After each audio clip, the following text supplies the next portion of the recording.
evening. Good evening. My name is Christie Max Williams, and it is my pleasure to welcome you to the spring season of this, the 21st year of the Arts Cafe Mystic. Thank you. Today, of course, marks the vernal equinox, and to paraphrase Martin Luther King, spring at last, thank God Almighty. That said, I'd like to thank you for coming out on such an unspring-like evening in this ongoing winter of our discontent.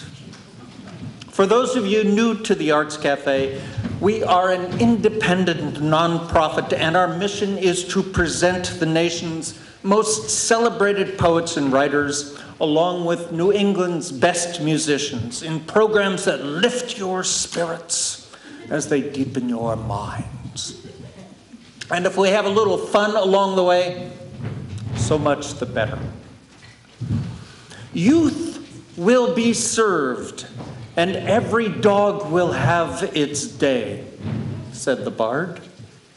Though we can never seem to wrangle any dogs to perform for us, this first show of our spring season is always a special one, precisely because we celebrate young artists. And what better setting for tonight's show than these galleries, festooned as they are with the Mystic Arts Center's annual Young at Art exhibition. Add to this some cool music and a chance to hear C.S.E. Cooney perform her poetry, and you'll see we have the makings of a memorable evening. So let's get on with it. As part of our annual Youth Will Be Served program, we're pleased to honor the Student Poets Laureate of the region's high schools. The young writers we're honoring tonight have been selected for this recognition by their school's faculties. They have earned the distinction of being their school's best and brightest. Now, celebratory honors are a good thing, but we have also factored in some practical provisions for the Student Poets Laureate. First and foremost, this afternoon they participated in a special poetry writing masterclass conducted by tonight's featured poet, C.S.E. Cooney.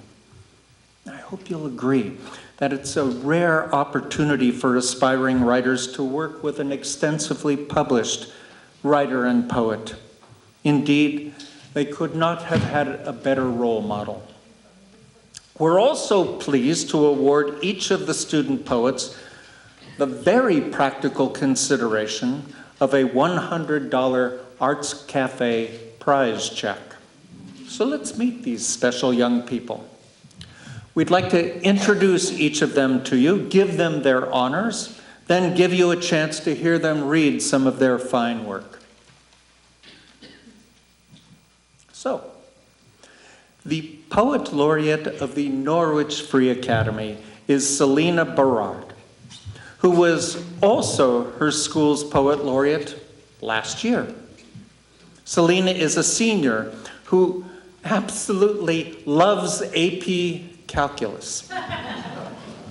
At NFA, she's also president of the debate team and captain of the wrestling team. She plans to attend Penn State this fall to study material sciences and engineering. And beyond that, she intends to join the Air Force and to become a helicopter pilot. She reports that she admires the novels of Anne Rice and Dan Brown, which puts her in wide company, of course. But in writing her own poems, she enjoys playing with the style and form. Won't you please join me in congratulating NFA's Poet Laureate, Selena Berard.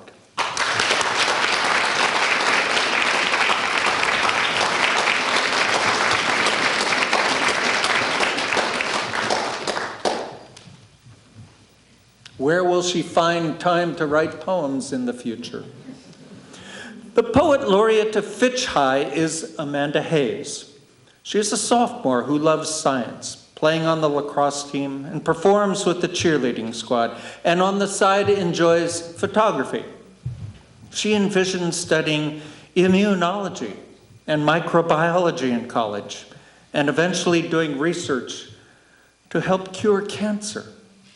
She is inspired by the poetry of the great Sylvia Plath, and she says that she writes poems because they let her express her deep feelings, and because she loves the exhilaration of writing something new. Won't you please join me in congratulating Fitch High's Poet Laureate, Amanda Hayes.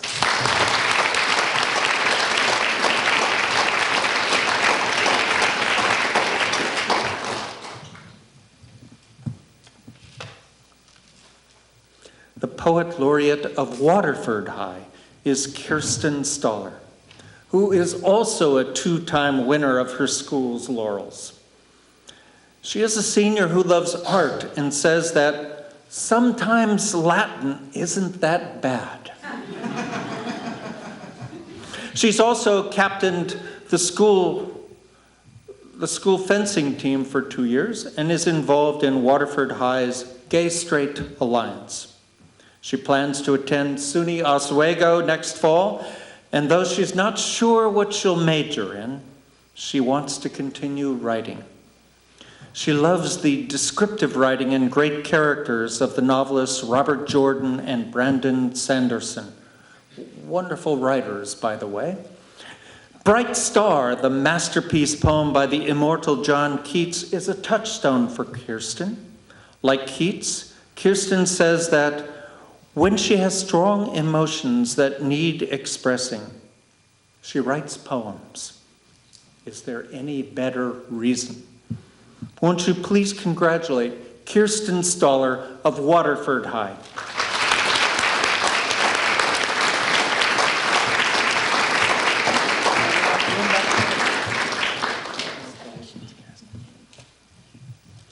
The Poet Laureate of Stonington High is Tessa Ann Stewart. Tessa is a senior whose favorite subjects are AP Lit and creative writing. I might add that she regards herself as an adventurer who likes to get in the car and explore new places. Tessa plans to double major in philosophy and communications in college, wherever that might be, and perhaps to become a lawyer, focusing on helping people with disabilities. She likes the spoken word poetry of Phil Kay, and has just gotten into the work of former U.S. Poet Laureate Charles Simic, who once graced this podium, I might point out. But the poem that has inspired her to write is Losers by Carl Sandburg. By the way, a remarkable poem.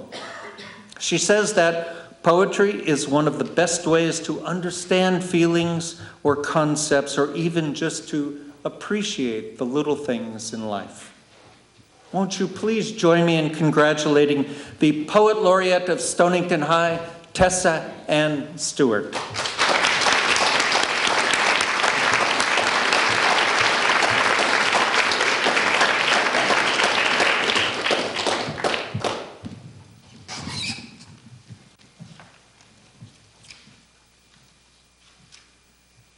The Poet Laureate of Montville High is Helena Sun, who is the first three-time Poet Laureate we've had the privilege of honoring. A talented musician, Helena plays in her school's steel band, plays clarinet in the Thames Valley Youth Orchestra, and sings in the Eastern Connecticut Symphony Chorus. Are these not remarkable children? And she regards chamber choir as her favorite class. She somehow finds time to write also for the student newspaper. Her favorite poets include the greats, Sylvia Plath, Robert Lowell, and Elizabeth Bishop. She remarks that she likes the vulnerability, humility, and honesty in their work. About her own work, she says, "When I write, I don't always know what I'm writing about, but it can make for a gnarly revelation at the end." By the way, Helena is waiting to hear back from colleges and remains firmly undecided. Won't you please congratulate Helena Sun of Montville High.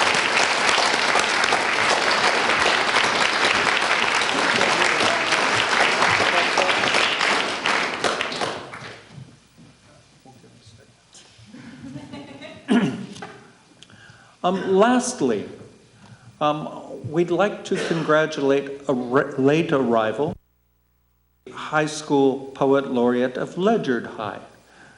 Nicole McComiskey came to us this afternoon after a day-long outing with who? True Colors. Thank you. We'll be telling you more about Nikki along the way, but we'd like you to join us in congratulating Ledyard High's Poet Laureate, Nicole McComiskey.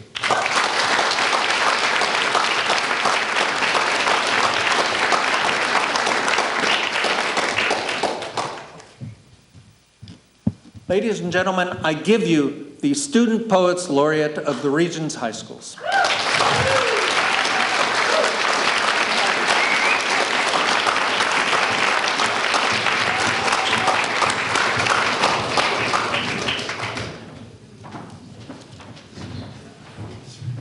So you've met the poets.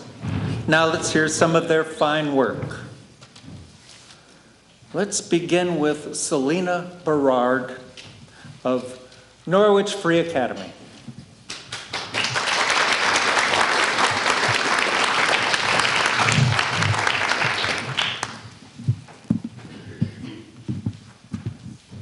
This poem is currently untitled. He would close his eyes and pretend the days and nights were going by in front of him, although the four cold cement walls blacked out any sun and eliminated any notion of night or day. The dimming, flickering light in the corner allowed him to dream that the days and the sun would rise and fall around him and he could be free again. The bulb suddenly went out and he kept his eyes closed. If he didn't open them, how could he know that his light was really gone? He squeezed his eyelids tight and clenched his fists, and suddenly he was swimming, and all around him was a dark and vast ocean. He treaded water. His toes grazing the sand that rested beneath him, a gust of wind blew against his face, and his lungs filled with the salty air. He stopped moving his legs and let himself sink. Sitting on the bottom, he finally opened his eyes under the water. The salt stung at first, but soon subsided, and he looked up at the sun shining down, making its way through the clouds and the seaweeds in the water. Everything was bright. He popped his head back up and felt his soaking hair stick to his skin. The water swayed his body gently, and he was reminded of his mother, holding him and singing him songs before bedtime. He heard a wave crash closer to the shore and children laughing as they played upon the beach. He heard the creak of a heavy door and was dragged back to the shore of reality. He tried to open his eyes, but they were glued shut, and when he opened his mouth, water came rushing in. The waves crashed hard against his face, and he was strewn about like flotsam, left to the seagulls he once chased as a small boy. And suddenly he became an empty shell on a crowded beach to be picked up by someone who did not know the worthlessness of him. This second poem is titled When We Were Young. Take me back to the nights and days where the sun would play with the moon and stars and we could dance in the rain. Take me back to backyard sledding and smashing apples with polo sticks. Take me back to the lake and our rope swing and sneaking into Grandma's room at night. Take me back so I can have play fights in the living room, and I can stay on the sofa to avoid hot lava. I need climbing on the counters to get a cereal bowl. I need macaroni with jarred cheese. Do you remember this? Do you remember how the moon watched over the sun, and how the moon was doing her hair and made sure homework got done? Do you remember the moon taking the fall? Can you feel the draw? Can you see Devi at high noon hiding behind the clouds? Can you feel your youth? Do you know that this is where you rose? Because we were there once, we were celestial dust. We were the sun and the moon when we were young. This last one is called My Mother Once Told Me. My mother once told me when it rained, angels were watering their gardens. She said when it thundered, they were just bowling and everything was okay. And I asked, what about the lightning? When it rains, are the angels really crying? Does it thunder because they're fighting? Heaven doesn't sound all that inviting. I want to stay here, on earth, where I can wake up to the brightness of the sun on my face through my window and hear the beautifully annoying sound of trains going by my house. I want to experience everything humanity has to offer. I want to walk on the moon and discover hidden caves beneath the Mediterranean. And I used to hate the way that sand found its way into my shoes at the beach, but I could not live without it. So I'm staying here where I can smile back at jack-o'-lanterns and find comfort in the elegant fact that macaroni and cheese exists and my grandmother makes it best. My mother once told me life's not fair, but God, is it worth it? Thank you.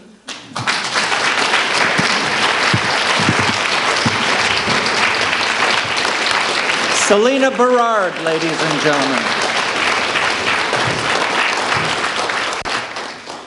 It's a remarkable idea, a retrospective poem by a senior in high school. Celestial dust indeed. Thank you. Let's hear from Kirsten Staller, the Poet Laureate of Waterford High.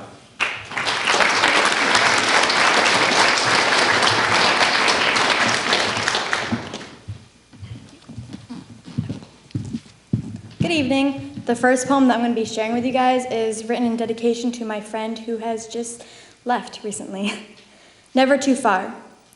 The smile of the moon gleamed with equal vividity with her brother, the sun. Cousins in the form of burning stardust and satellites, swayed in a dance, steps long since forgotten. Clusters that we named mark their territory. They told a story that the offspring gathered to hear. The hunter, Orion's belt, Ursa Minor and Major. Enthralled and mystified, the brother would soon rise to call the children back to work, and thus end story time. An inch movement by the sister moon, closer to a resting point in the west, marked the time it took me to lean into your shoulder. Jibes and snark marred any repartee, still 'twas the still of night around us. The astronomical family, vigilant to the moment we wavered into existence. Quiet passed by our lips as a chill was passed down from ember clouds. I sought the comfort of your stoic stature, lingering over the curve of your chin, the arch of your eyebrow. Moments, only moments more, and this silence would be shattered. Memories are all that last that moment, that and the dancing cousins. Here now, glance up and follow the smooth paths of those dance partners. Cautious and elegant, they dance.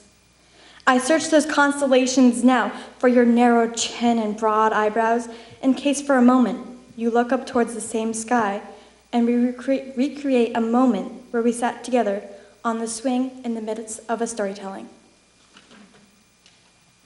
My second poem for you tonight is called The Bells. We laughed because it was a sad day, and the only thing to do on the making of history is to sing. When the people died, the chuckle roars through the bellies. The bodies pose in a glamorous display of modern art as the wealthy lounge around to sip crystal champagne.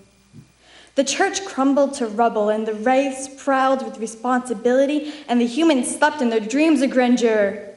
The silver melted to bronze, and the wood melted to ash. Once, the humans rose their heads to see the rise of the yellow globe, and the toxins spread through the city to leave behind a golden mist. There had to be one more amber swallow of that liquid. Thrills of laughter leaped through the dying city until silence stretched over the solitary steeple. My last poem I will be reading to you tonight is titled, You Were Not Born to Die. You, oh young one I see, were not born of misery, were not born without sensuality, were not born of death. Extend the wings granted, fly to the stars, fly to the awaited fate, fly to the seas of the sainted. Life holds still, brief to hold lead in mid-sway, brief to capture the laugh sprawled on the face, brief to touch the mist of the oceanic wave. You cannot hold still, soar high and see the world tumbling down below you, waves foaming against the rock shores. You are not born of death, yet alighted with the flames of consumption. Let fear not touch the pure soul to hinder and defeat. Let hope be void, as if it were pungent as fear, to fall into the abyss and free yourself of belief. You were not born of death. You were born to life. For it's the middle that counts, all tangled and messy and riddled with grief. You were not born of death. You were not born to die. Thank you.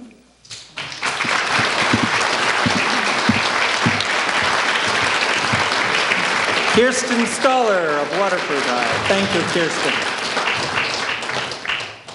Cautious and elegant they danced. That's good. That's good. Let's hear from Tessa Ann Stewart of Stonington High.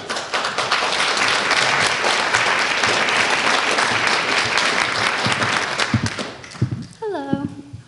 My first poem is called We Belong. We do not belong to ourselves. Rather, we belong to the things we love and the people we love and the places we've seen, and most especially the ones we can only hope to see. We belong to the sky we breathe and the songs we sing and the dreams we long for. We belong to the stars that guide us and to the ones that have robbed us and to the ones that have come back to save us from underneath all that rubble. We belong to the night that blankets us and the morning that sometimes scares us, and the hope in our hearts that will never stop singing, and the light in our eyes that will never stop shining. We belong to the stories we read and to the stories we write, and the stories that somehow got forgotten along the way. We belong to the oceans that have cradled us and all of the mountains we have climbed. We belong to all of these things, and in all of them we are kept. We do not belong to ourselves. We are simply lost to everything else. My next poem is called Ink. Between white paper sheets lies a truth waiting to be told. Words meant for one pair of eyes that will probably never behold. The beauty in a story they once knew. A story told in whispers, a story meant for you. Between white paper sheets are words that hold the weight of the world, are words that seem to never die. We forget what we've read, yet the words live in our souls, their feeling of immortality alive in our bones. Between white paper sheets, a story will unravel. Beginning, middle, end, who knows where you will travel. Maybe you'll live in once upon a time and cry at happily ever after. Maybe you'll smile at goodbye to know that hello just arrives that much faster. Between white paper sheets is a story, the same old story read over 1,000 times too many. A sad, hopeful story, just wanting to relive its glory. Between white paper sheets, we live and we cannot die. Every dog-eared flap a reminder that with words, we don't have to say goodbye.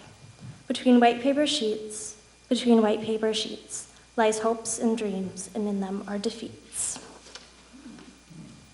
This last one is called Remembrance, and it's dedicated to Joseph G. Trevizacci. Even the stars must leave this universe. Someday they'll fall with a resounding bang, leaving the others to veer and disperse, listening to the silence that once sang. The world will stop for a moment and glance, to marvel before that once was splendor. Be a force in the night, light that wide expanse. Promise you won't willingly surrender. And some stars will stay to live in the sky, to be the map makers of all our dreams. Shine through dark, a beacon now to die. Believe me when I say, your fire still gleams. Like stars you must descend, my glance still stays, to watch your path leave an eternal blaze. Thank you.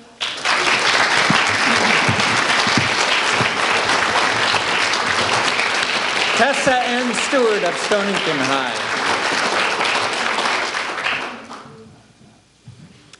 I sense there are going to be many white paper sheets filled by this poet. Next, it's here from Fitch High School's Amanda Hayes.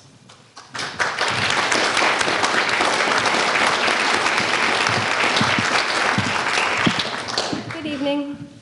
My first poem is called Silence.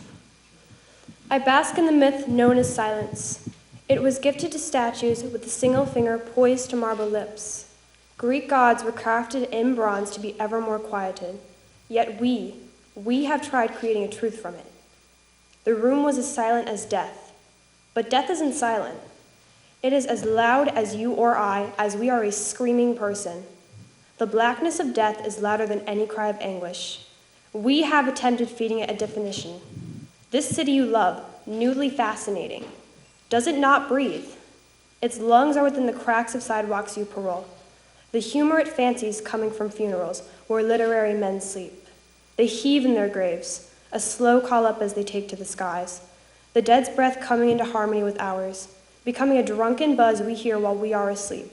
It creeps into our dreams, warning us of the time, wickedly disdainful time, until our sins become the poison to these minds. One can spend their nights here, beneath the bitter rain of heavy lights, proving that silence will never die with us. Our lungs hum, our brains scream with the terror of the unknown.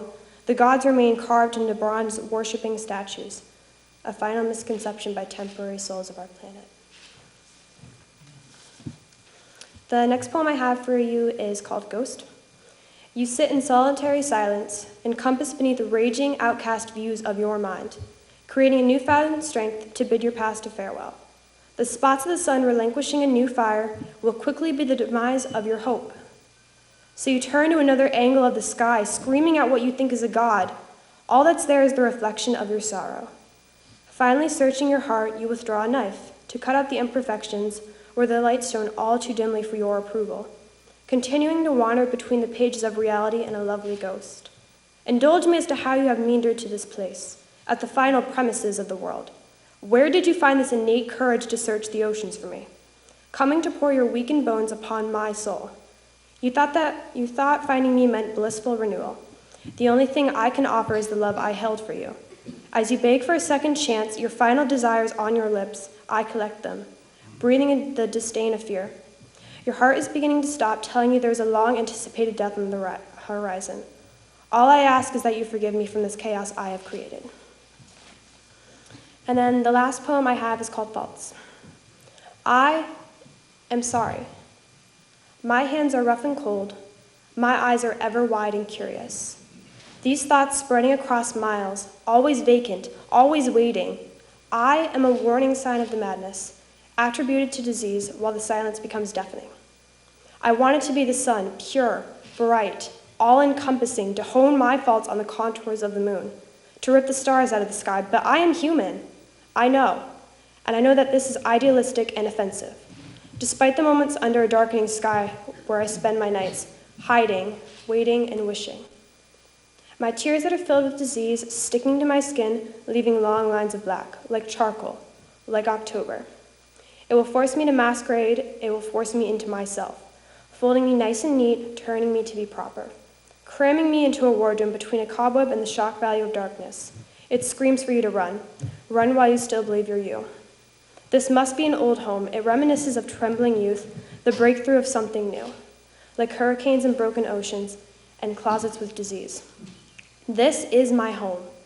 My heart can be felt beating. It feels like eggshells, an empty, filthy vessel of all things never to be brought to recognition.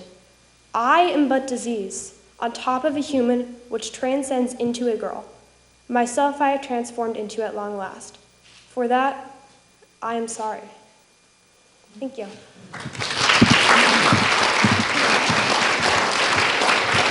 Amanda Hayes, ladies and gentlemen. Aren't they good? My heart feels like eggshells. Let's hear next from Ledyard High, Nicole McComiskey.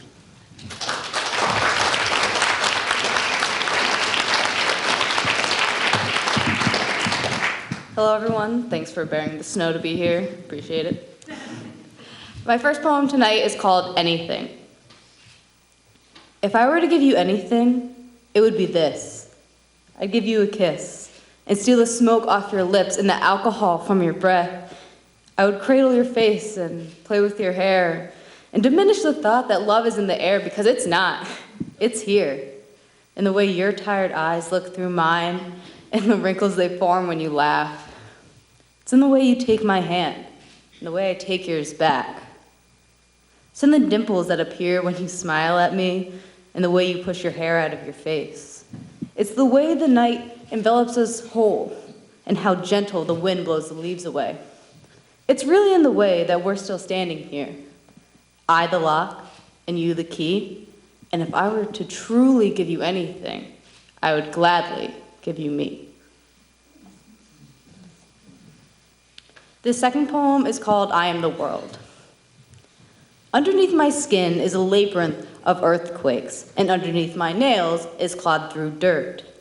There are roots intertwined in the knots of my shoulders, and the veins of leaves on the backs of my hands are what I use to find my way back home like footpaths.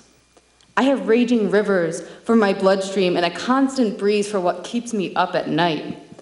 I lack white clouds as the backdrop to my irises, brown, like the tree I keep carving names into, and I am constantly going back and forth like frothy waves that kiss every grain of sand.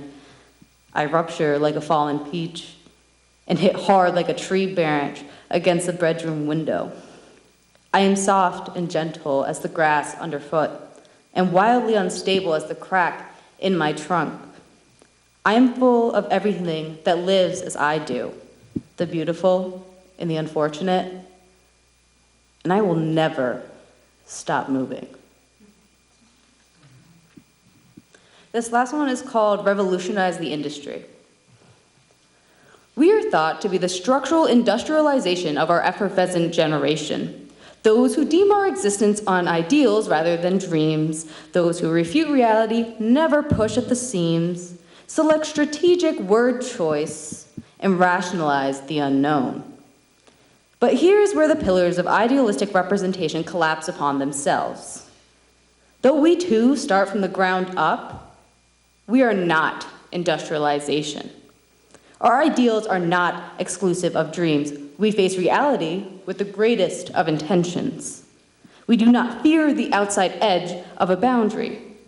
Our word choice comes from what needs to be said. We rationalize the solid points in our sightline. What we are is change. We think, create, do, and live in ways that lead to change. We are change. We are here to branch out to those still on their journey to become.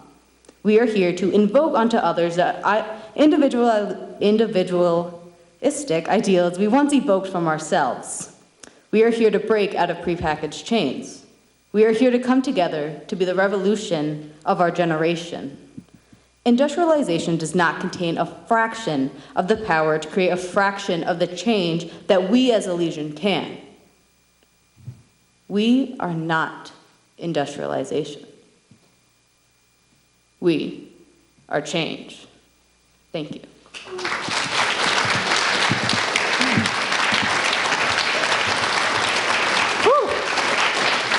Nicole McComiskey, ladies and gentlemen. I rupture like a fallen peach. That's a serious metaphor. Lastly, let's hear from Helena Sun of Montville High.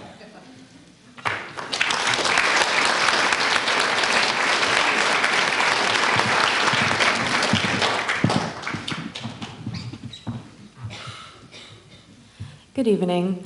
I just want to take a quick moment to thank Christie Max Williams and the Mystic Arts Center for honoring these high school poets laureate. As a poet myself, it's very important to have, people in your community who support you. So thank you again.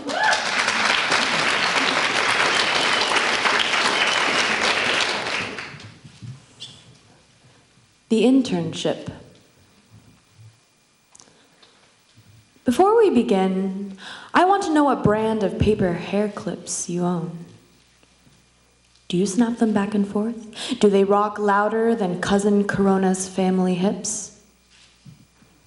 Would you often cry? Oh, there's no marriage in this. Give yourself the victory and part your hairs for the vintage liquid of mourning to drain 30 Saturdays. Do not believe the outlines. You will find the ink bruises receipts so easily. We see potent in you, but do you find yourself as soft as baby powder? If there's anything we can guarantee, it's that you are far silkier than the average houseplant. The smog can be blinding, but there's a window upstairs. Show your hands. Form a bowl. How about a glove? Don't mind the smell. No? Oh, I don't think you understand. One glove makes a hearty enough clap for two. In a few years, we do not count. Your smile might be tin, much more durable than aluminum. We will find you the most glorious resort, strumming of cicadas, silver-tasting streams, a sewed-up blouse. You may not fill your pew, but that's so far anyway.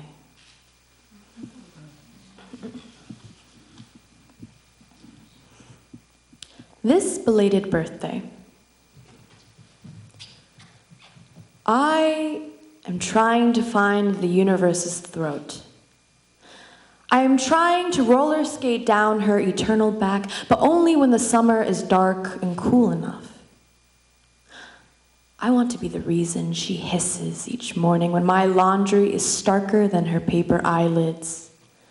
I want to find her story to scribble out with drunk markers. Its juices will be sucked from the stratosphere anyways, and I can finally say that I have left my own mark.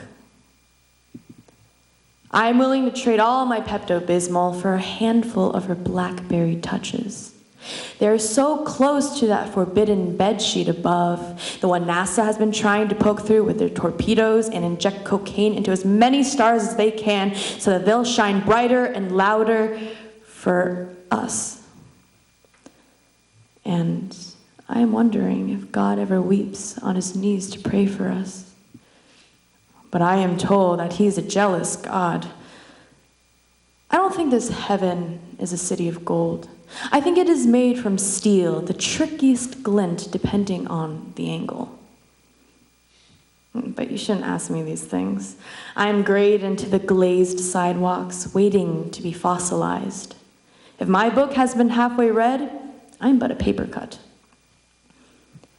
I will try to look without looking at today's measurement. What shall it be? In meat, 3 blind yet weighted keys, number of hair ties donated to the carpet every time I widen my eyes.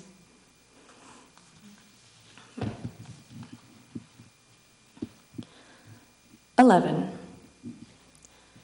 Today, 11 fell in love with restless grace, digging her toenails into mossy velvet, dipping her hairs to the dye of candied light, and discovering the meaning of the game solitaire. 11. The skinniest 2 sticks you've ever seen, tiptoeing from candy land to the roots of a rose, naming her scabs like she does the clouds, and begging the yoke of the sun to paint her name. 11 is the sound of a blistering Yamaha recorder, 2 pairs of pasty knuckles flashing a spitty smile, an arpeggio of incorrect idioms and incorrect times, the sigh of a plastic cup of wine crumpled down. She says she feels older than Cheerios. We exclaim that she's younger than the season. She exclaims she's but a drop on God's threadbare canvas. We tell her she floods the neighborhoods with joy. I want to be the clock that strikes 12, she says. Oh, you aren't even allowed to wear high heels yet, we say. Thank you.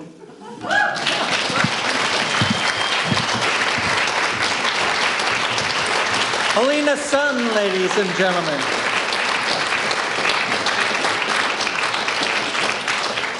Flashing her spitty smile. Imagine writing a poem at such an age to your 11-year-old sister.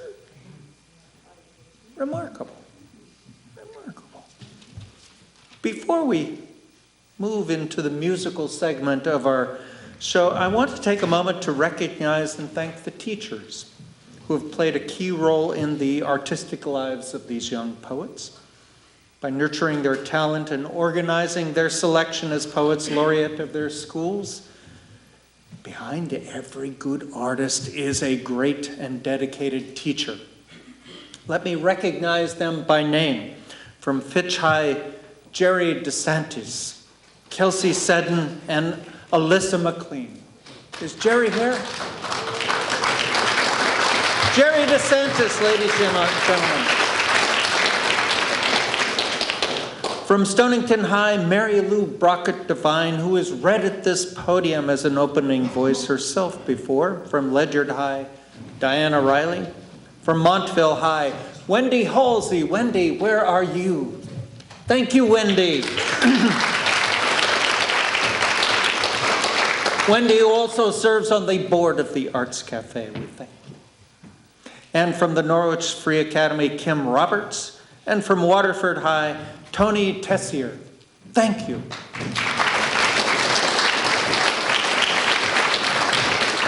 I should add that if I had time, I'd gladly introduce the parents of these wonderful poets laureate.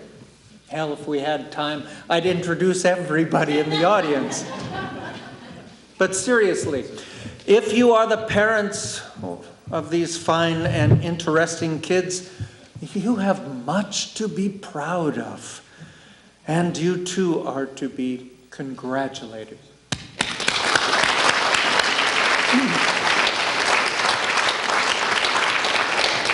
So on with our show. Over the years, the Arts Café has presented all kinds of music. I'm not kidding. Jazz, rock, folk, classical, even opera. Indeed, we take pride in the musical variety we expose our audience, but we have never had anything like you're going to hear tonight. Brimstone Rhine is a new group. Indeed, tonight is the band's public debut. How's that for a high-wire act? They're a trio with Glenn Kenzia. Do I have that right, Glenn? Thank you. Glenn Kenzia on piano and guitar, Jack Hanlon on the upright bass, and C.S. Cooney on vocals. Now, some of you may know Glenn's work because he fronts the Wild Sun, a seriously happening westerly-based band which has been filling houses from Manhattan to Providence and recently came out with its first album, Little Truths. You may also know Jack Hanlon from a host of local bands, including The Throttles, Three Fabulous Itchies, isn't that a great name for a band, and the Mansfield Hornets. He's also toured with the amazing Royal Crowns. Brimstone Rhine features the songs and voice of C.S.E. Cooney. And I might add that in the 21 years of presenting great poets of every stripe, we've never had one who fronted a band. Ms. Cooney's lyrics, as you'll hear, are like many operatic arias in the first-person voices of women of Greek myth and legend, including Medea, Medusa, Lecto, Dido. You'll hear for yourself. Ms. Cooney's music is eclectic, again, as you'll hear, drawing on the blues, calypso, rock, cabaret, and what Ms. Cooney calls lit hop. Brimstone Rhine is currently in the studio hammering out its first CD, Electo Electo, so won't you please give a warm welcome to the premiere of Brimstone Rhine. And I don't know why you want me for a perfume or a plaything. Would you kill me or distill me? Wear me wet upon your wrists.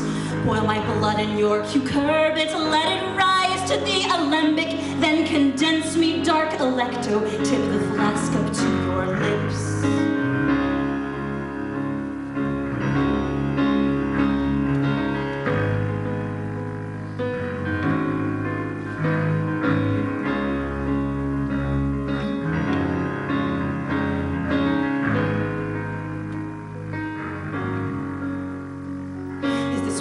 Castigation, my implacable Electo. Your temptation is my takedown. Won't you break me through and through? You reward me, make me raving with your forcefulness and torchlight. Be my heaven, be my breakdown. No one breaks me like you do. Break me like you do. Break me like you do.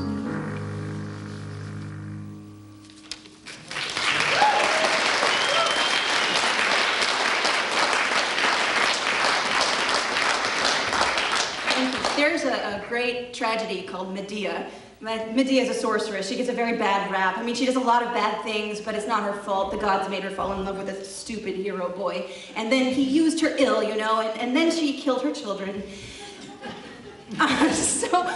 The cool thing about Medea is that there are dragons everywhere in her narrative, and they too, they're treated horribly. They get their teeth ripped out and sewn for soldiers, they get poisoned, but at the very end, when Medea is at her wit's end, and, you know, she's poisoned a couple people herself and her children, and the dragon comes and flies her away she doesn't have to deal with Jason anymore, which I think is great. I love that a dragon rescues her, and I thought, what kind of a dragon would rescue someone? What if it was the same dragon? What if the dragon was just this glutton for punishment? And I love that idea. So this is Medea's dragon. It's a waltz. It's a waltz thanks to Glenn. He's like, I think that's a waltz. And I said, really? Thank you, Glenn.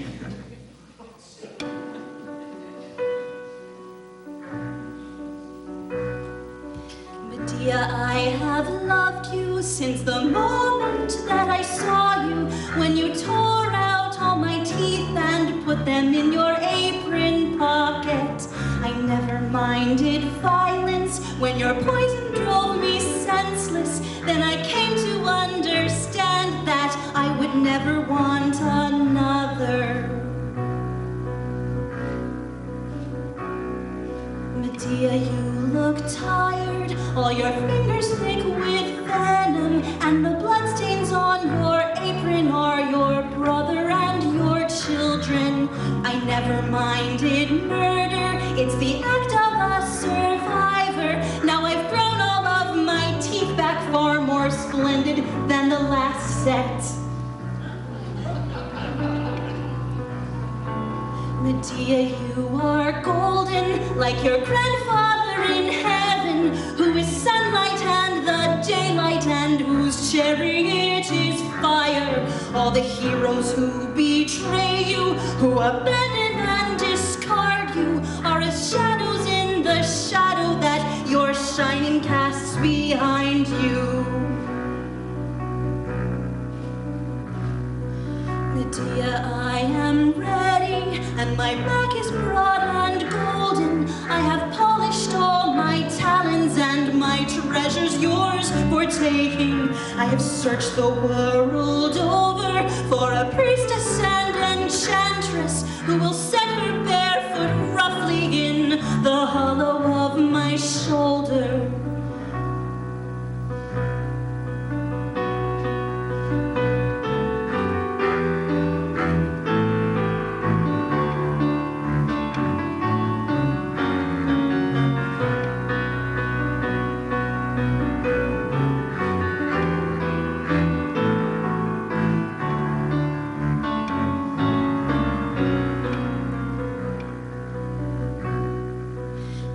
Won't you ride me? I can only give you skyline, but I'll give it all and gladly, and I'll fly you high and freely. I will never try to tame you.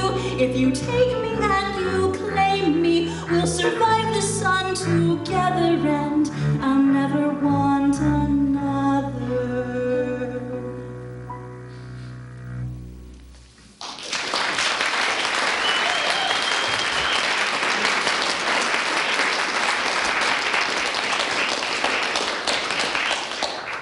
Does everybody know who Medusa is? She's got the snake hair. If you look at her, it'll turn to stone. I love this girl. And then she got her head cut off by Perseus, and I was like, that sucks. So what if Perseus just didn't, because he sort of, you know, didn't want to? This is what that song's about. It's called Coochie Coochie Medusa Baby. It's a blues song.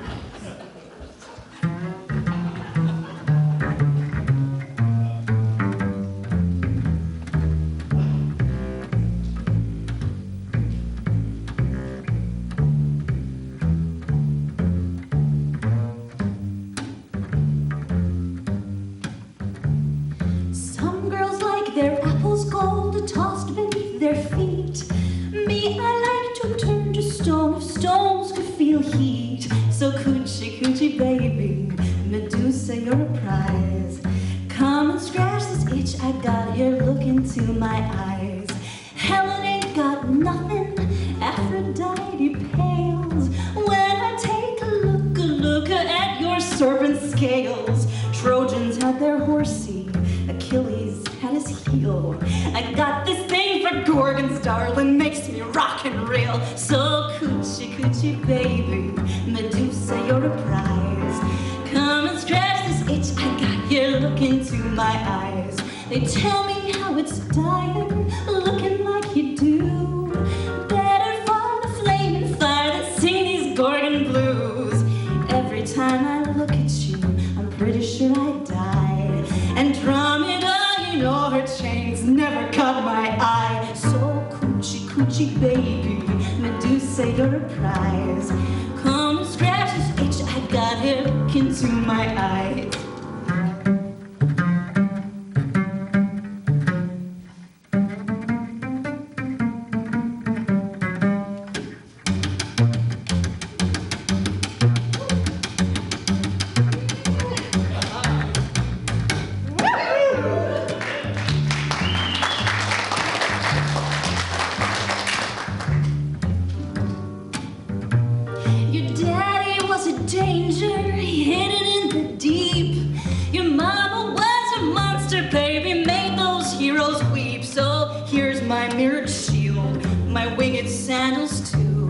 Take my helmet, honey, 'cause I wanna look at you. Coochie, coochie, baby, Medusa, you're a prize. Come and scratch this itch I got here, look into my eyes. Yeah, coochie, coochie, baby, Medusa, you're a prize. Come and scratch this itch I got here between my thighs. Yeah, coochie, coochie, baby, Medusa, you're a prize. Come and scratch this itch I got here, look into my eyes.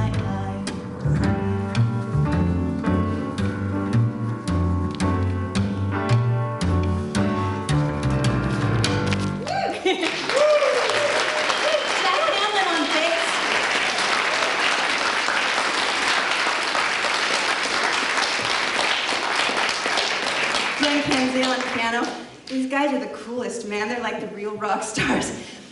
This Dido in effigy. Okay. So many of you perhaps have gone through a recent breakup, or not so recent, a breakup in your life. Well, Queen Dido also went through a breakup with Aeneas.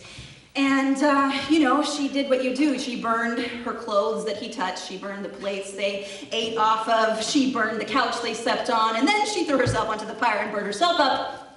And I was like, Dido, if I were around and I were like her girlfriend, like her best friend, I'd be like, you gotta not do that. Dido is not worth it, man. So I just wanted to write this for Dido and for all of you who might need to hear it right now. And for me sometimes too. It's Dido in effigy.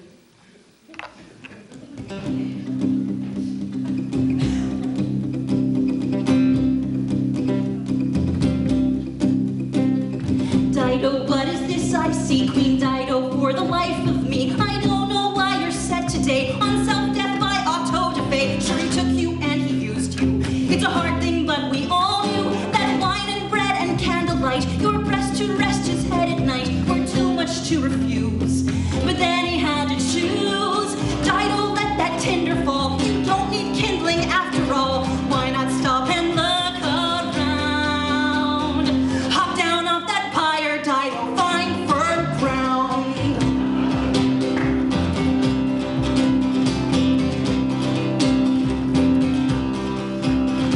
Stand up, Dido, straight and tall. You built your country on a skull. I get it, how you love to give, but give too much, your will to live will wither and diminish.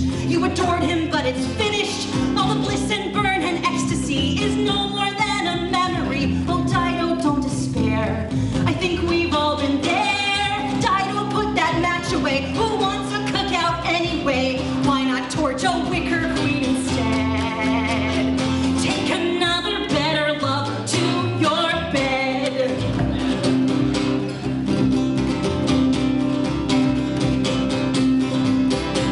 He loved you just a little, but a little's not enough.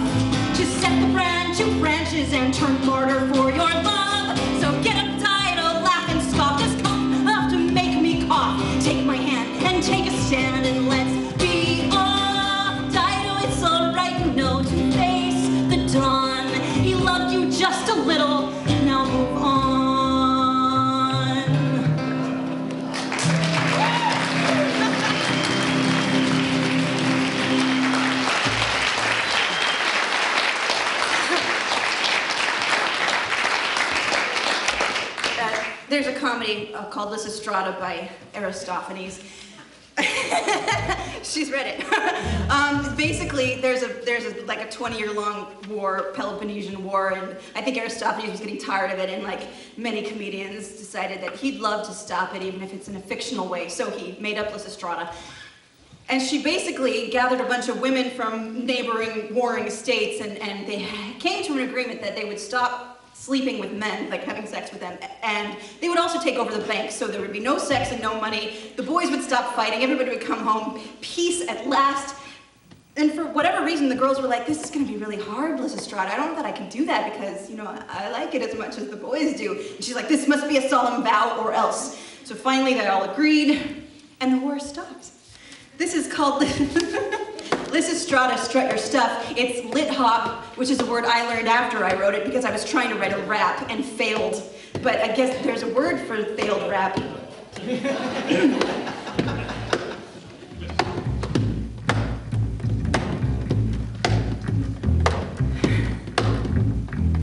Once a comic playwright named Aristophanes wrote about a woman who united ancient Greece, stopped the war with Sparta. Lysistrata was her name. Teasing was her tactic, provocation was her game. Strut, strut, strut, Lysistrata. Make the boys gasp like a fish out of water. Show them all you're more than just a mere inamorata. Strut, strut, strut, Lysistrata. Gathered all her girls together, dressed in her best clothes. Even sent for women, war decree to be her foes. Told them too much combat lays a grievous waste to man. Have to stop this killing, girls, I think I got a plan. Strut, strut, strut, Lysistrata. Refused to make his coffee or his favorite frittata. Renounce his war, be denounced persona non grata. Strut, strut, strut, Lysistrata. First we seize their treasure house, refuse the boys their coins. Then we cross our lakes and put embargo on our loins. Assume a gown of yellow silk, perfume yourself to please, then grab him by his battle lines and break him to his knees. Strut, strut, strut, Lysistrata. Like the other Homer said, rude boy, why I oughta. Get it through his skull and his medulla oblongata. Strut, strut, strut, Lysistrata. The oracle has spoken, it is written in the stars. If we can join our forces, then this victory is ours. Hold the course and help us save our lovers and our lands. Pave the way for others who might need a helping hand. Strut, strut, strut, Lysistrata. Inciting all this passion is igniting up our ardor. But if our way is hard, be sure the men will be harder. Yes, strut, strut, strut, Lysistrata. Now, it's a new millennium, and still it seems to me, not all that much has changed since 411 BCE. So if you got a war to stop and want to win the day, skin down to your negligee the Lysistrata way. Strut, strut, my sisters and my brothers, trans men and trans women, genderqueer and all the others. Shy flowers, world powers, throw back all your covers. United, revolutionizing fighters and the lovers. Strut, strut, strut, cause you gotta. Strut for truce and armistice and strut for Lysistrata.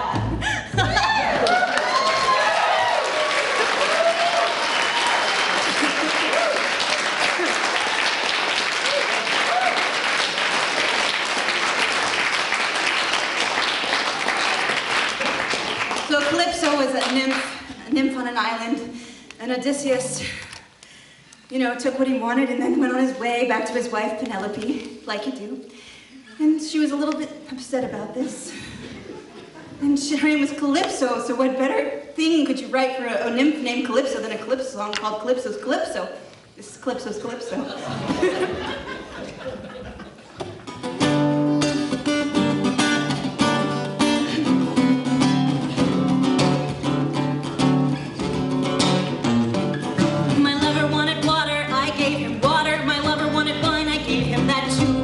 Tell me why you want to depart from this sacred island of our rendezvous. My lover is so lonely sailing the sea. My lover is a shipwreck washed up to me. Lover, you are sad, your journey was long. Come and find me sweetly singing my song. My lover wanted water, I gave him water. My lover wanted wine, I gave him that too. Lover, tell me why you want to depart from this sacred island of our rendezvous. My lover wanted water, I gave him water. My lover wanted kisses wet and so deep. Volcano kisses hissing like lava till the eruption rocked him to sleep.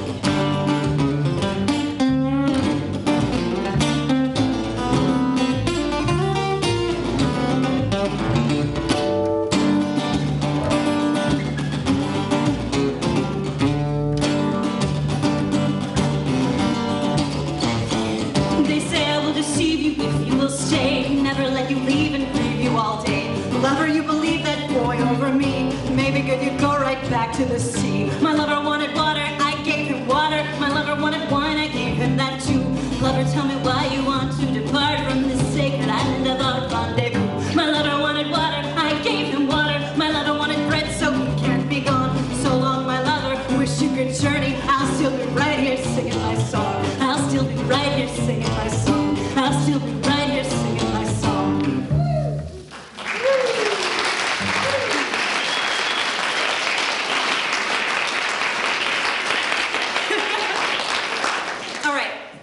song, it's because she's my favorite. There's a witch named C.S.E. She's the coolest. Odysseus also encounters her, but she sort of outwits him. She likes to turn men into pigs and wolves and lions. Sometimes people say it's because she feeds them nightshade and they just hallucinate this. Some people say the reason Odysseus could refuse her magic powers was because he had a snowdrop and that the properties of the snowdrop counteracted the nightshade. Or she just liked him because he was cute. I don't know, but I loved C.S.E. and I love the idea that once she got tired of her island, she sort of blew it up and went to Italy. That was awesome. So this is C.S.E.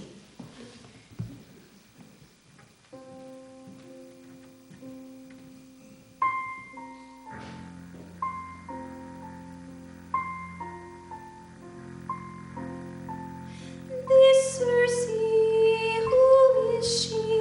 She'll whisper, resist me, and ambush her enemy with nightshade and sorcery, with dark wine and honey.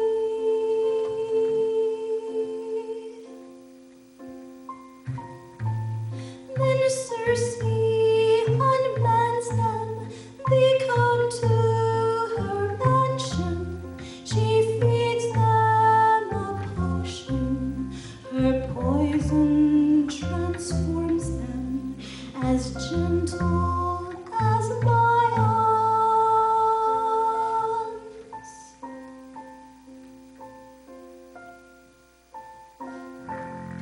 And C.S.E., she won't stop.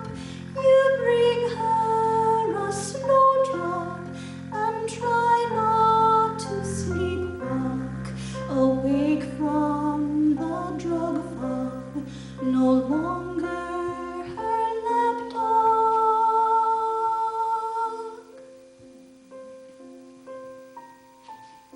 And C.S.E. grows weary of living in mystery, of nightshade and sorcery. She gazes austerely toward freedom and Italy.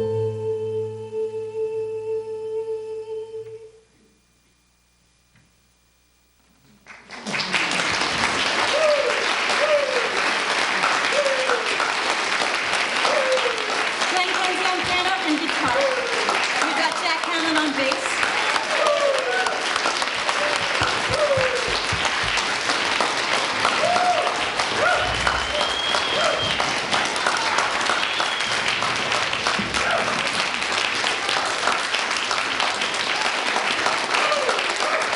Thank you so much. The Arts Café Mystic has presented poets and writers of every style and substance, cutting a vast swatch across the literary turf, but we have never featured the like of C.S.E. Cooney, award-winning poet, writer of fiction, singer, songwriter, performance artist. Here is a millennial child who rejects received genre restraints, gender restraints too, I might point out, while letting her wild talents hang out where they will. And here is an artist whose imagination and ethical sensibility dwell comfortably in fantasy, myth, and legend. As I hope you'll hear tonight in her award-winning story poem, The Sea King's Second Bride, which won the Risling Award. As you'll also hear, see, and feel, Ms. Cooney's poetry is decidedly not mainstream stuff, but taken on its own terms. It reads with an unself-conscious sense of the sheer fun of lyrical language, and it wants to be read and heard aloud. This is not poetry that dwells simply on the page. This is typical of all the poems in Ms. Cooney's debut book, How to Flirt in Fairyland, and other wild rhymes. And it's one of the poet's implicit messages that poetry can be lyrical, oral, that is, oral pleasure. But this poet also has other fish to fry. She's a lusty feminist, and her poems are delightfully sexy, and comfortable in their own skin, whether recounting the pleasures or pains of Eros. Ms. Cooney's recitations, performances really, of her poems are becoming known as must-see event in this region. C.S.E. Cooney, who lives in Westerly, via Chicago and Phoenix, has also extensively published fiction, including the novellas Martyr's Gem and How the Milkmaid Struck a Bargain with the Crooked One, both published last year. Bone Swans, a new collection of short fiction, is scheduled for publication later this year, and Witch Beast Saint, the first of a series of erotic fairy tales called the Witch's Garden series, currently appears in Strange Horizons, with more to follow. Check that online. But it's her poetry we're interested in tonight, so won't you please join me in welcoming the poet, C.S.E. Cooney.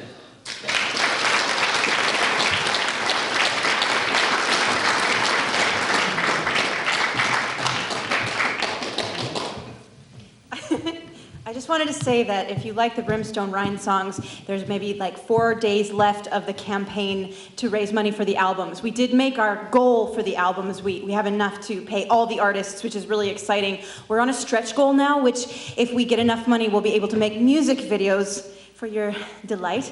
So there is a stack of little cards over on that table there, and there is a QR code on the back if you wanted to scan it with your phones, or you just Google Brimstone Rhine, and my website will probably come up with links everywhere this month. Hopefully I can just back off next month, which would be nice.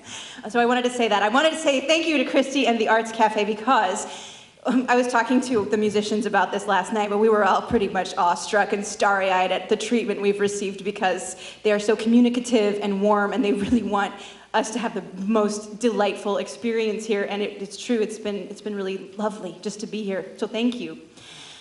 All right. The title of my poetry collection is How to Flirt in Fairyland and Other Wild Rhymes, because I wrote a poem called How to Flirt in Fairyland for my friend Amal. She was having some boy troubles, and she was brooding up in Canada, and she was making a lot of jam, and she was talking about giving jam to her friends, and I really wanted some, and she wouldn't give me any unless I wrote her a poem. So I thought, here's a way to get jam and comfort my friend at the same time. It was great. Gentle mistress, come my way, into vine and briar stray. Thou art sad and soft and sweet. I have berries black to eat, gifts to give and spells to offer, poems and prophecies to proffer. Welcome to my hut of thorns, watch thy head, don't mind the horns. Come and have a cup of tea, I'll see what I may scrounge for thee. Hast thou sisters who displease thee, rend thy clothes and taunt and tease thee? What of brothers, foul and odious, making life most discommodious? I've a shackle for her wrists, seals to press upon his lips, a chain to bend the proudest head, proclaiming thee their queen most dread, an oubliette to keep them in, a soup tureen to steep them in. No? Is there one thy fail to charm, who does thy heart some hurt or harm? I have a jar, just for his eyes, stopped with wax and dragon sighs. Only beauty will he see, gazing day by day at thee. Never think he'll find it hateful. Clever men would be most grateful. And if he be not clever, then is he worth thy tears, my friend? Still thou sighest woe-begonely, like a will-o'-wisp so wanly. If thou hast a quest or tasking, I'll perform it for the asking. Lecher's wart or virgin's hymen, the piebald hide of simple Simon, a pimple off the great Cham's nose. Another verse, this time in prose, a key of bone that fits all doors. Name it, and the thing is yours. Oh, do not leave so soon, dear maid. What else have I that thou wouldst crave? Wherefore seekest thou my brambles, arms a welt and hair a shambles, skin burned brown as cinnamon, garbed in barest minimum? Needs thou fruit to stew thy jam, famed throughout all fairyland? Have a bushel, have a basket, any item, only ask it. Sweep my larder, snitch my wine, lay me down and make me thine. In thy rapture shout my name 3 times 3, then thrice again. Wrap thy thighs close up about me, draw me deeply thus and drown me. I'm thy pet, thy goblin slave, bound to thee and to the grave. And when the gods at last reject thee, thou shalt be subject to me. Forgive me, mistress rare, my wiles, 'tis but my nature. Ah, she smiles.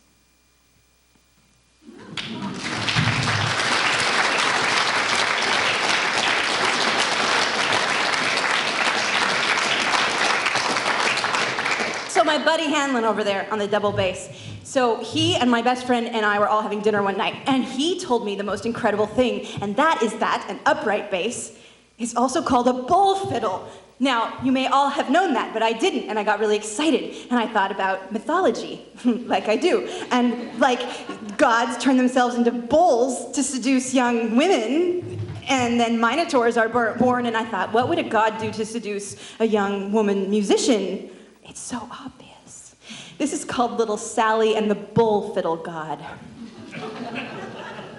So a god came down, took a look around for to see what he could see. Saw a busy town full of busy girls. Well, he liked a busy bee. And the god said, child, gonna make you smile, gonna set your skin aflame. You could search the skies, but it's in my eyes. You'll know glory, thrill, and fame. And he talked the talk, and he walked the walk like a hunter with his game. And he burnt them up, and he didn't balk, 'cause a god don't got no shame. Well, the god looked left, and the god looked right, till he tumbled full in thrall. She was such a sight like a ragged rose, well, he liked thorns on this doll. And the god said, girl, gonna hold you close, gonna love you swift and sweet. Could have strolled the world, never met a girl, made me feel all this heat. And she stood so still, though her heart did jolt at the god there on her street, with his diamond grin and his lightning bolt and his skin as gold as wheat. Little Sally said as she shook her head, I don't like your cunning face. I don't need your hand, got a 3-man band and the love of a double bass. Sure, I fancy men with the music yen, better still if they can play. But there ain't no boy that can match my joy when I play that certain way. Little Sally's smile drove the god right wild. Girl, I like you, fierce and fey. If by guile or art I can win your heart, then the rest of you I'll sway. With the big blue flash and a thunder crash, turned himself outside then in. Had a fancy scroll and some F-shaped holes, 6 feet tall from head to pin. That bull fiddle god, he shone red as blood, and his strings were thick and long. When he heard her gasp, he began to laugh, and it echoed deep and wrong. Oh, my Sal, my sweet, just admit defeat, for you're weak and I am strong. Little Sally glared, told him, I ain't scared, I could tame you with a song. Sally took her stance and began to dance that bull fiddle forth and back. When he tried to fight, she just set him right, gave his bout a little smack. Sally stroked his bridge till he twitched and itched and his tailpiece it sighed. Though he bucked about, still the notes poured out like an avalanche or tide. And she slapped and tapped and plucked and pulled till he groaned and moaned and sighed. Sally split that fiddle right down the middle, and that broken god, he died. Little Sally paused, let the pieces fall, and took up her double bass. And she beamed at it, and it gleamed at her, and her fingers picked up pace. Soon the band joined in, hot and hard as sin, and they played the midnight through. From the bar's last call, through the dawn's slow crawl, rockabilly, jazz, and blues. All through the day, still the band they played, it's the only thing to do. When you kill a god in a bass facade, which he wore for love of you.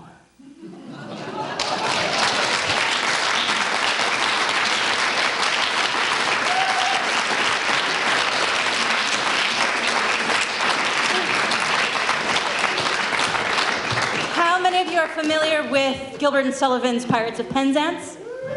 All right. Excellent. So there's a famous song called I Am the Very Model of a Modern Major General. It's what they call a patter song.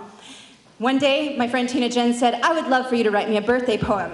And you owe me, because I leave you singing messages all the time. And I said on my machine, if you leave me singing messages, you get extra points. And she did. And I said, what do you want? She said, I want a poem. I said, I'm reading this pirate dictionary. I'll see what I can do. So it's modeled on the I am the very model of a modern major general, and I was reading a pirate dictionary. It's called The Saga of Captain Jens. A pirate queen and buxom buccaneer is Captain Tina Jens. She plunders from the privileged and divvies up the dividends. She keeps a lair on every coast, Sicilia to Syria, your maven for a haven far as Lemnos and Illyria. She sails on sloops so swift she's oft mistaken for a peregrine. Her masthead is a mermaid coyly twined within her tail fin. But now she's sunk so deep in folklore, only song will ransom her, for never epic told of any pirate bolder, handsomer. She bandies wits and blades with Captain Nemo of the Nautilus, detentacles her ship from grip of giant squid and octopus. More merry than the mariner, more deadly than adventure's crew, the lark of a Labat, the killer instinct of Liz Killigrew. More civil than young Johnny Reed and kinder far than Thomas Rose. Her hospitality outstrips the hospitalers who conquered Rhodes. She'll drink her whiskey straight, then chase it down with 10 rum fustians, then pillage like Odysseus would do in the Homeric hymns. One day she killed a cardinal so corrupt you couldn't measure it, then turned to face 3 bishops, 5 fat deacons, and a Jesuit. The last of these cried, "Hold, you fiend-like spawn of darkest Tartarus! Our strength will only grow and grow the more you villains martyr us!" Our Captain Jens puffed out of breath, bethought her an alternative. A priest is bad, a saint is worse, so maybe I should let him live. And thus she tore their cassocks and condemned them to a term at sea, then took each to her hammock and seduced the lot to piracy. So, if you wish to give up days of briefcases and bumbershoots and live a life instead of pistols, privateers, and prostitutes, and think you'll end up Midas rich, the envy of your foes and friends, belay that yarn, you scallywags, and sign on under Captain Jens. She may not sail a frigate, all of silver and of pixie dust, but save you from the gibbet that she'll do with one sharp rapier thrust. Her legend leaping larger, crashing higher than a tidal bore, will shout above the splendid storm, "All hail our Captain evermore." You know how the girls were saying that they are moved to express poetry through deep feeling? Well, most of my feelings are about boys. So a lot of my poetry is about boys. And this one was about a boy I loved, loved in college. I had a class with him. It's sort of the same thing as being in love. And he was so cute. He was like Christian Bale meets Heath Ledger, living Heath Ledger, and they had a baby together, and this was the boy. And he was like the best boy in acting class, and I just wanted to be on stage with him, which is usually how it starts. Anyway, Cody Coyote. Cody Coyote, well, he looks like a boy, but I know that his tail's hid somewhere. That skin is a sham, yeah, shameless decoy, and that grin is just plumb unfair. Cody Coyote, well, he speaks soft and low, then he goes and he yips at the moon. He strolls and he struts like the world's his show, and the curtain'll be falling soon. Cody Coyote's gone and got me good in the gut, in the thigh, in the mind. And he looks at my scrawl like an artist would, and I know he's just being kind. Cody Coyote, won't you sharpen your sword? Do battle like most men'll flirt. You brandish your blade and I'll bandy my words, and we'll see who comes out unhurt. Cody Coyote, won't you come out and play? 'Cause I got such a game for you. We tango, we tangle, we do what they say, and we find out how much is true. Cody Coyote, well, he bounds out of sight, and I'm left with a blight and a sigh. Would have traded my mornings for one of his nights, but he was just passing by. Yeah, he was just passing by.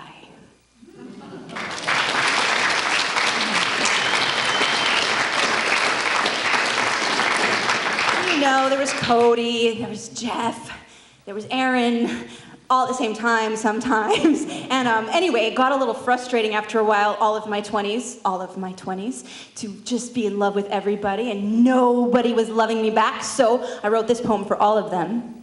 It's called Dog Star Men.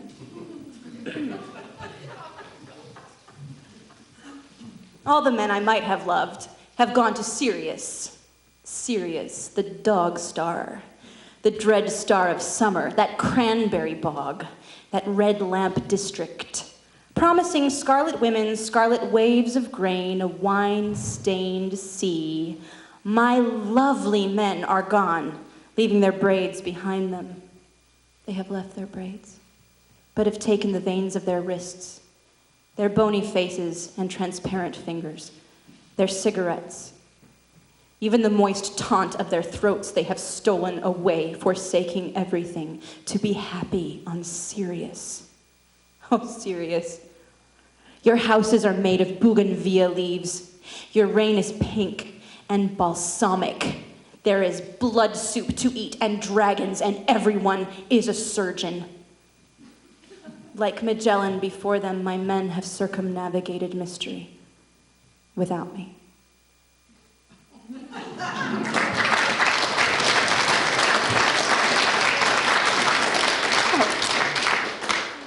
Okay, so what you get next is a glorified book report. All my guy friends, my smart guy friends, my smart, beautiful guy friends were like, you have to read Beowulf, you will love it. And I'm like, that's a boy book, I don't want to read that book. But one day I sidled up to it sideways, like I do with books I'm supposed to read and not sure about, and I plucked it off the shelf and I read it, and I got so excited. I was so excited that I emailed my friend like every chapter. I'm like, this is just what happened. He just tore Grendel's arm off, it was amazing. But by the end, I was like, that was quite a journey I had through that book. I should write a poem about it. So that's kind of what this is. This is called, the long title is A Love Song to Beowulf, on whom I have a spectacular crush. But mostly it's just called Love Song to Beowulf. Beowulf was waiting, I will not say tamely, with polite quiescence on my bookshelf. I didn't trust him. I thought him a Norseman's Hercules, another Conan, a drunken killer. Surely, I thought, surely Beowulf's been had by everyone who would have him. My guilty interest will not add to his glory. Besides, I'm not a man. I won't understand him. 2, what have I to do with another hero, fair of face, rich in fame, wrapped in olden gold and bitter steel, carrying a linden shield? Beowulf, unexcited by my doubts, invited me out swimming. 7 days at sea, we were salt bare, joyous, nothing but our naked daggers gripped in wet fists. As in certain dreams, I could breathe underwater. I thought this a shark's trick, like a merman's kiss before he drowns you. No, though, Beowulf and I, with full lungs and underwater songs, dispatched us some deep-sea villains, 7, 8, 9, down there in the brine before the ocean spat us out again. Had not I heard him laughing, chrome-throated by moonlight, I might have thought him boastful, a braggart. Oh, but he surprised me. Not a liar, no, not at all a poet, a prophet, extraordinary. His hands were so hard, he broke every sword he carried into battle. Imagine him trying to wield a fountain pen. Imagine what he did to men. After he tore off Grendel's arm, I grew complacent. Top that, you great Geat, I yawned, replete with his heroics. I pondered that perhaps he'd end in pettiness, downfall by betrayal, the machinations of a friend. I waited, I will not say tamely, for treachery that never came. Grendel's mother, however, did. A word on women. Aside from a few wise queens, Denmark in those days had a dearth of daughters. I felt quite exposed, standing there, dripping ocean and offal, wearing no clothes, until I realized only Beowulf could see me, and he was much too busy for side commentary. He never expected to live through the morning. That is what he meant by glory. I gave him what comfort I could, paltry efforts, let him sleep through Escher's vivisection and consequent consumption. Sleep, my Beowulf, sleep. Regain your waning strength. Lo, you will need it all for tomorrow's battle, your epic fight with the water witch, bog bitch, werehag, marsh fiend, terror of the moors, my rival, Grendel's mother. Sleep, sleep, my Beowulf. For indeed, she does look hungry, and I can't really blame her for eating that Danish man. A girl's gotta do, after all, whatever she can, for attention. Drowning for a second time with him, I sank more than swam, lake deep into darkness, into the murk of prehistory. All right, I admit it. Watching Beowulf wrestle that female fiend in her sublacunar boudoir turned me on a little, more so than his grapplings with Grendel did in Hrothgar's hall. The truth is, I envied that death waltz His hard hands on her awkward furs, their passionate grip, the way they grunted beneath artifacts of giants and a scarlet chandelier. Beowulf, I am not fragile. It's just I have few illusions. Our first kiss would have snapped my spine in half. Your desire would have powdered me, made diamonds of my bones. Beowulf, to bed you, I'd require iron-plated thighs, a dragon's tongue, a dragon's molten sighs to melt your skin of stone, make you realize by my side on my couch you would never be alone. A whisper, flicker, flash of blood, lash of tail, lick of chrome. Then Beowulf at last. Then I'd call you home.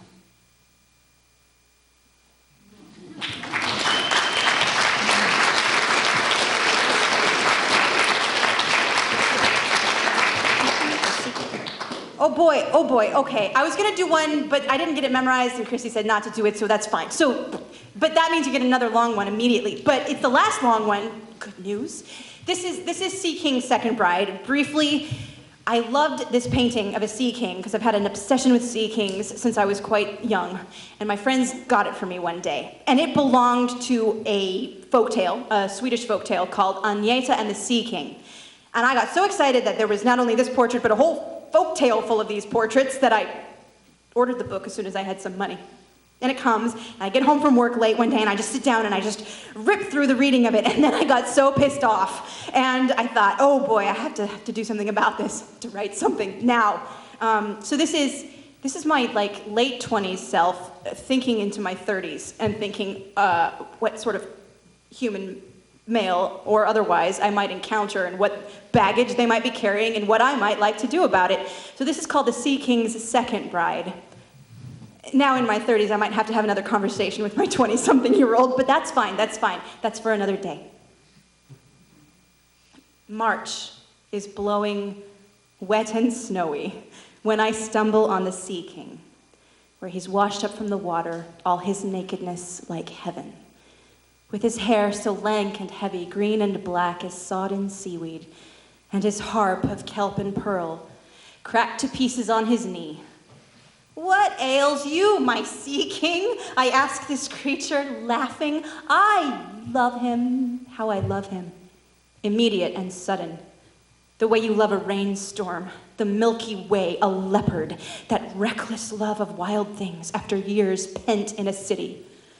My bride Agneta left me, says the Sea King, like the thunder, like the salt and surf and thunder. She has left our 7 children and our castle made of coral. She has gone back to her father, to his bright and airy kingdom, has maybe found a lover, some brawny, freckled farmer. She left me for another.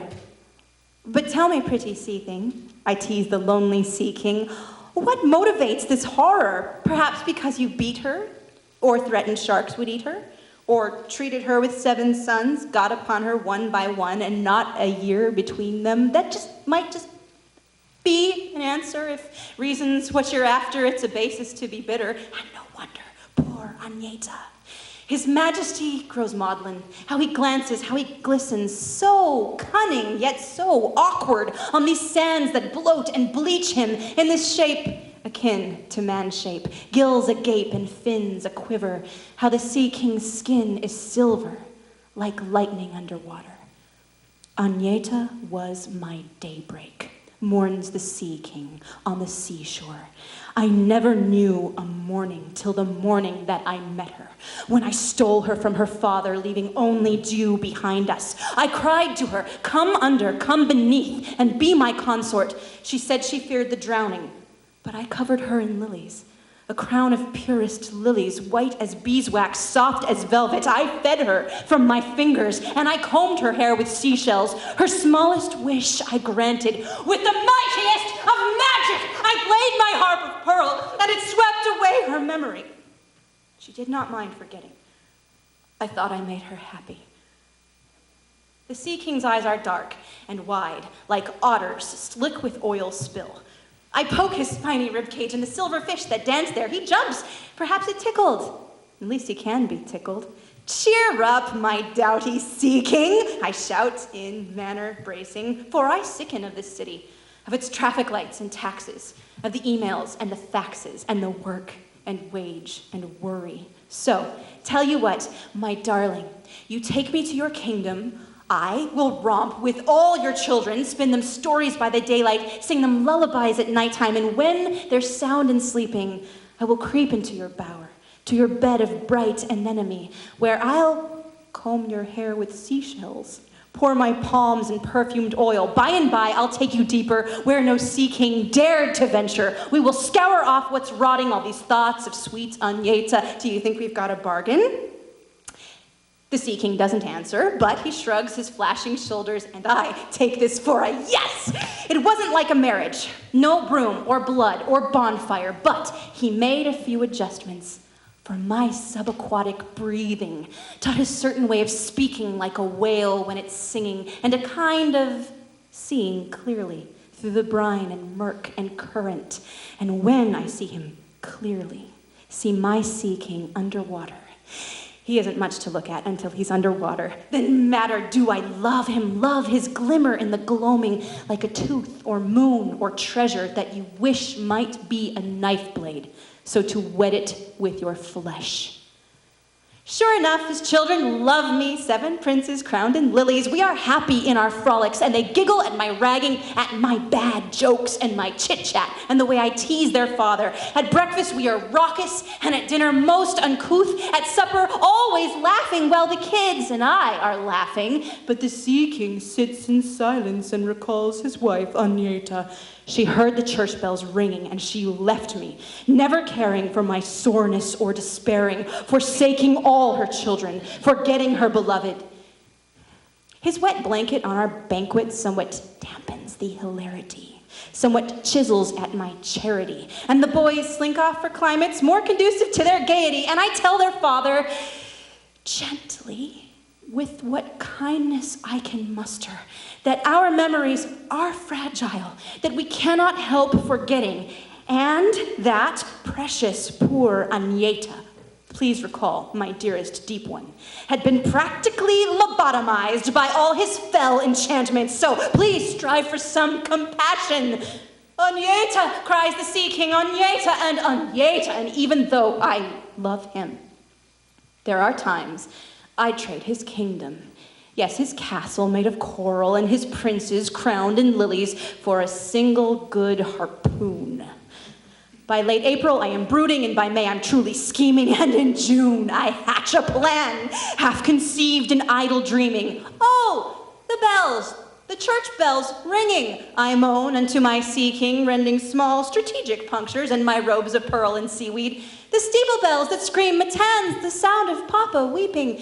In waking or in sleeping, every night and noon I hear them, as if I stood just near them. Oh, the bells, I weaken at their tintinnabulations. Won't you let me, dearest Sea King, break to surface and behold them just an hour, but 1 hour, I do beg you. Well, the Sea King doesn't like that, does not like it. Not at all. He is roused to indignation, which in turn ignites to fury. He is bright as any blizzard. He is cold and white and wondrous, and his bare feet stomp a tidal wave that would have swamped Atlantis if Atlantis weren't already swamped from when Agneta left him, and he blusters, and he thunders, and he coaxes, and he wheedles. Don't I like his coral castle with its turrets neat as needles, and its grottos, and its bowers, and its gardens, and its mazes? Don't I love to love his children? Am I not content to stay here, like the lampreys and the stingrays and the sharks who come to play here? How he sulks and how he scowls, how he pleads and how he howls. But the bells, I mutter, growing slack and wan and fainter, till he gives me what I ask for. An hour, mind, 1 hour. And up he swims me grimly, and he doesn't see I'm smiling. My father's at St. Agnes, where he's often found on Sundays with his choir and his piano and the band that plays on Sundays, and I sit with the sopranos and I join in at the descant. My father smiles over and he winks a droll good morning, but he's busy with conducting and he's maybe even praying. Thus, I stay the hour allotted me through Eucharist and homily, But all in all, I'd rather be fathoms down beneath the sea, with magic and with mystery, my 7 heathen darlings and a very cranky sea king. When the bells have ceased to ring, I kiss my father swiftly. He tells me that he's missed me. I let him know I'm happy, even lacking crowns of lilies, even sopping wet and smelly. I say, I'm truly happy. It's all he ever wanted. When he sees me rushing toward him, arms outflung and smile kindled, the Sea King looks astonished, quite bewildered and bedazzled, like he's never seen my likeness. Your hair is bright as goldfish. Your face is sweet as morning. Taking up his silver hand, I vow as how I've missed him, missed his scales and his spackles and his webbed and clammy skin. How choking is the incense, how blinding are the candles after months spent in the darkness of your castle made of coral. But it's nice to see my father. Let's go visit him this autumn. We can introduce the children. The Sea King's rapid smile is a dreadful shock of pleasure, like a little boy's first mischief, like a damsel's foremost coyness, like a man who's given manna when he's begged for stale bread. He cocks his head and murmurs through the tossels and the tangles, I never brought you lilies. My goblet spilleth over. So I scold him rather sternly. There is time enough for trinkets, time immortal, time forever, time for sea stars in my bathtub, time for flowers and a foot rub, time for tokens meant for me alone, and not some ghostly maiden, be she ever pure and pious, be she pretty as a lily. For you see, my doughty Sea King, I am from a doting family, and I know that you've been lonely, and I know I'm no Anyeta. But I'm warm, and I am willing. I can offer what I offer, but it will not come to begging. Will you have me for your lover, or pine for one who left you? The Sea King pauses, pondering. I almost punch his face in. Then he smiles like a dolphin, like a green wave clean and leaping, and he solemnly incants. Come down with me. Come under, come beneath, and be my consort. I will tell you all my secrets. I will let you take me deeper where no Sea King ever ventured, where Anyeta never wandered. You will whisper your desires, and together we'll uncover all the fire in the ocean. Then I give my awkward Sea King this small thing that I've been saving for a moment, like this moment, when both he and I are ready, first a kiss and then a promise, then a topple and a tumble. It is frantic, it is frenzied, and we finish in a fever, come unclasped in joyous moisture, and he leads me to the river, where we hear the children singing.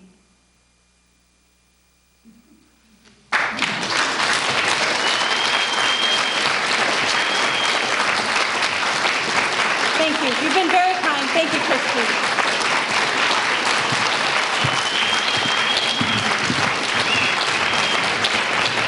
C.S.E. Cooney, ladies and gentlemen.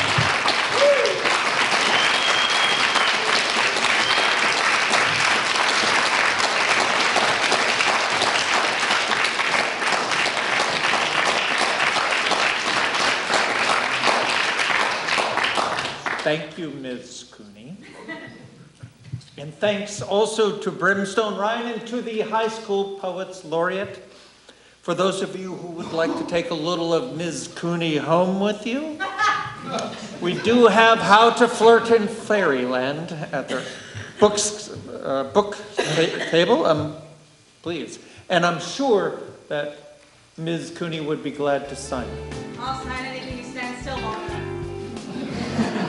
Arts Café will return in April with the great Frank Bedard. Our final thanks, as always this evening, are to you, our audience. This is community, my friends, and doesn't it feel good? Thank you.